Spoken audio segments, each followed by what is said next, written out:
ઉત્તરાયણ પર્વને ગણતરીના દિવસો બાકી છે ત્યારે સુરત શહેરમાં પ્રતિબંધિત ચાઇનીઝ દોરીનું વેચાણ ન થાય તે માટે સુરત પોલીસ મેદાને ઉતરી છે। પતંગ દોરીની ખરીદી માટે પ્રખ્યાત ડબગરવાડમાં ચાઇનીઝ દોરીના વેચાણ ને લાલગેટ પોલીસ દ્વારા પતંગ દોરીના વેપારીઓને ત્યાં સરપ્રાઇઝ ચેકિંગ હાથ ધર્યું હતું। ઉત્તરાયણ પર્વને હવે ગણતરીના દિવસો બાકી રહ્યા છે ત્યારે સુરત શહેરમાં પતંગ અને દોરીની ખરીદીનો ઉત્સાહ જોવા મળી રહ્યો છે। પતંગ દોરી ખરીદી માટે પ્રખ્યાત ડબગરવાડ વિસ્તારમાં મોટી સંખ્યામાં સુરતીઓ ઉમટી રહ્યા છે।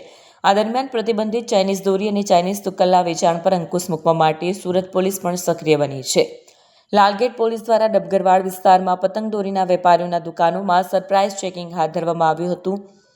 પોલીસ દ્વારા ખાસ કરીને ચાઇનીઝ દોરી તથા પ્રતિબંધિત ચાઇનીઝ તુક્કલના વેચાણ અંગે તપાસ કરવામાં આવી હતી।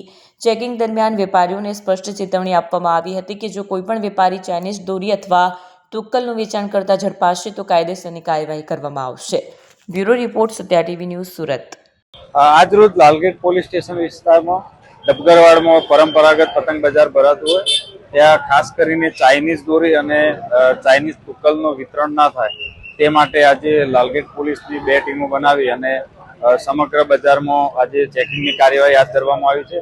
સાથોસાથ જે પણ દુકાનદારો છે એમને પણ અમે સમજાવીએ છીએ કે ચાઇનીઝ દોરી અને તુક્કલ પર્યાવરણ માટે નુકસાન કરતા છે અને નામદાર હાઈકોર્ટ દ્વારા પણ એના પર પ્રતિબંધ મૂકેલો હોય અને મહેરબાન પોલીસ કમિશનર સાહેબશ્રી દ્વારા આ બાબતે જાહેરનામું પણ બહાર પાડવામાં આવેલું હોય તો આનું વિતરણ ના થાય અને જો આનું વિતરણ કરવામાં આવશે અથવા સ્ટોક કરવામાં આવશે તો કાયદેસરની કાર્યવાહી કરવામાં આવશે એ બાબતે લોકોને અવેર કરવામાં આવે।